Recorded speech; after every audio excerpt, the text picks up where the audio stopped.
اما بعد محترم بزرگوں اور دوستوں،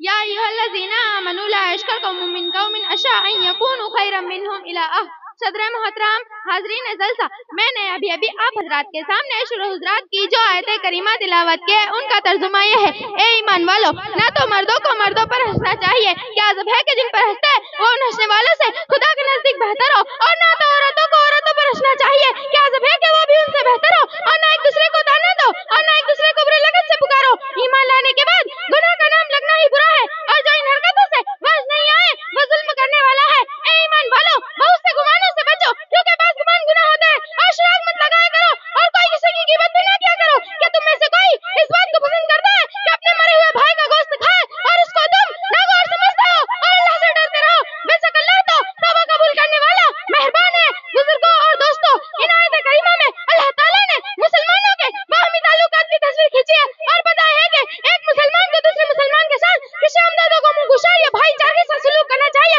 اور اسے اذیت دینے والی اور تکلیف دینے والی باتوں سے بچنا چاہیے۔ آیت کریمہ کے علاوہ احادیث نبویہ میں بھی یہ ہدایت جا بجا وارد ہوئے۔ حضرت عبداللہ بن مسعود رضی اللہ عنہ فرماتے ہیں کہ رسول اللہ صلی اللہ علیہ وسلم نے ارشاد فرمایا: مسلمان کو گالی دینا فسق ہے اور اس سے قتال کرنا کفر ہے۔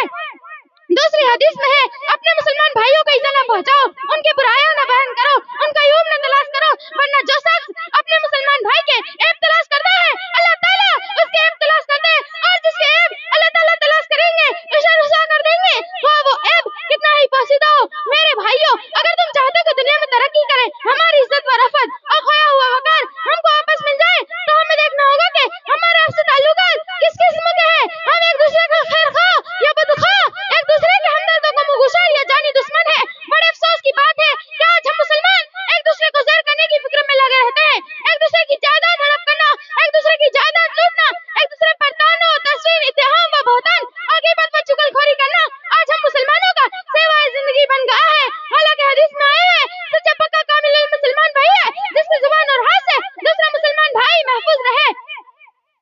المسلم من سلم المسلمون من لسانه ويده، کامل مسلمان وہی ہے جس کی زبان اور ہاتھ سے دوسرا مسلمان بھائی محفوظ رہے۔ قرآن و حدیث میں مسلمانوں کے جو آپسی حقوق بیان کیے گئے ہیں ان سے اندازہ ہوتا ہے کہ ایک مسلمان کو دوسرے مسلمان کے لیے شراب و خیر ہونی چاہیے۔ دنیا بھر میں جتنے مسلمان ہیں قرآن نے سب کو بھائی بھائی قرار دیا۔ سورہ حجرات میں ہے: انما المؤمنون اخوہ، تمام مسلمان آپس میں بھائی بھائی ہیں۔ بخاری شریف کی حدیث ہے، رسول اللہ صلی اللہ علیہ وسلم فرماتے ہیں: تمام مومن فرد واحد کی طرح ہے، اگر آنکھ میں تکلیف ہو تو پورا بدن تکلیف محسوس کرتا ہے، اگر سر میں تکلیف ہو تو بھی پورا بدن تکلیف محسوس کرتا ہے۔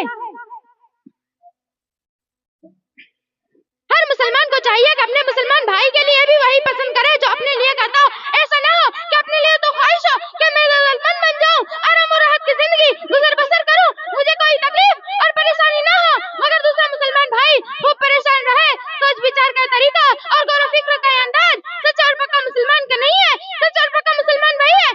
جو رسول اللہ صلی اللہ علیہ وسلم کے اس فرمان کے مطابق ہو: اس ذات کی قسم جس کے قبضہ و قدرت میں میری جان ہے، کوئی بندہ اس وقت تک مومن کامل نہیں ہو سکتا جب تک اپنے بھائی کے لیے بھی وہی پسند نہ کر لے جو اپنے لیے کرتا ہے۔ دوسری حدیث میں ہے: ایک کامل مسلمان نہ تو دوسرے مسلمان پر ظلم کر سکتا ہے، نہ ہی اس پر ظلم کرنے والوں کی مدد کر سکتا ہے، نہ ہی اس کی تحقیر و تعظیم کے در پہ ہو سکتا ہے۔ جو مسلمان دوسرے مسلمان کی ضرورت پوری کرے گا، قیامت کے دن اللہ تعالیٰ اس کی ضرورت پوری کریں گے۔ جو مسلمان دوسرے مسلمان کے عیوب کی پردہ پوشی کرے گا، قیامت کے دن اللہ تعالیٰ اس کے عیوب یعنی گناہوں کی پردہ پوشی کریں گے۔ مسلم شریف کی حدیث ہے: ایک مسلمان کے دوسرے مسلمان پر 3 چیزیں حرام ہیں: اس کا خون، اس کا مال، اس کی عزت۔ مسلمان کو دھوکہ دینا اور اسے نقصان پہنچانا بہت بڑا گناہ ہے۔ ارشاد نبی ہے: ملعون ہے وہ شخص جو کسی مسلمان کو ضرر پہنچائے یا اس کے ساتھ مکر کرے۔